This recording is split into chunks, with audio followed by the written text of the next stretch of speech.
once they get, settled in, we also get our first introduction to a tinker in person, which obviously we talked about a good bit in the first episode, but we get our first introduction to a tinker in this chapter.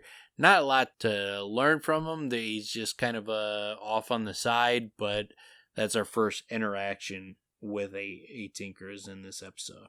Well, in this chapter. There are some details about the tinker that I appreciated, that I felt like they got really legitimized. It just in the sense that he's got limes from Tenue and cinnamon and salt and chocolate from Tarbine and polished home from Araway, however you say that. So I mean, he's not just some dude with stuff. He's got stuff from all over the world, and he can provide these things. So I mean, he's a big. That's a huge asset to have this guy traveling around. He's keeping people in nourishment, but he's also keeping them in the ability to have these things that they don't have in their town. Clearly, outside of the tinker, they don't have a freaking Walmart down the street.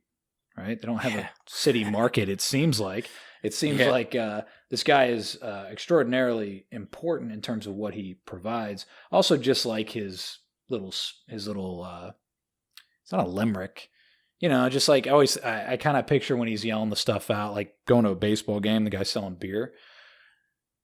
Well, I kind of think of it like, have you ever seen... Probably the two places I've seen it the most is in Vegas and in Tijuana. If you walk by a business establishment, there is some dude outside. Like in Vegas, you get it. It's all those guys like slapping cards on their hand. Fucking, it's all for their fucking prostitutes. Fucking handing out fucking cards for prostitutes in Vegas.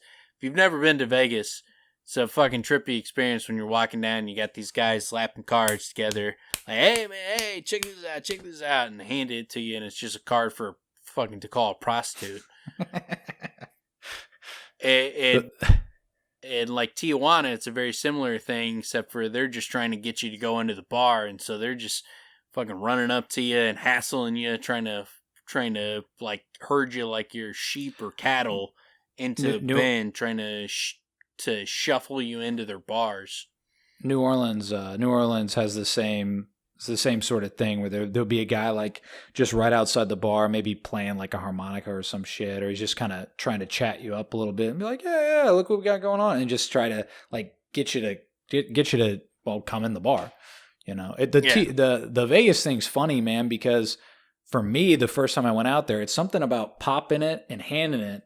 Where the first time I was there, I was like, oh, it's just like you naturally take these things. Oh, what is this? And then you take a couple and you're like, what the hell am I doing? Now I have trash I have to get rid of. This guy's handing me these cards. So, I don't know, after the first time, it's like, okay, I'm never grabbing this again. But in Los Angeles, I'd run into that all the time. Like, it was more subtle in Los Angeles is I'd be walking on the dudes with like CDs. Hollywood Boulevard and like they would just hold something out. And you just like reach up and grab it, and then you're like, where the fuck did I get this fucking pamphlet? Like, why am I holding this fucking garbage in my hand right now?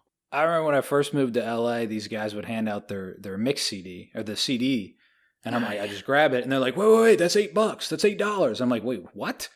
Like, why are you giving me this? It's like, well, no, and then he's trying to sell me on he's a rapper, and I'm like, look, man, I like rap music, but I buy someone's shit I know.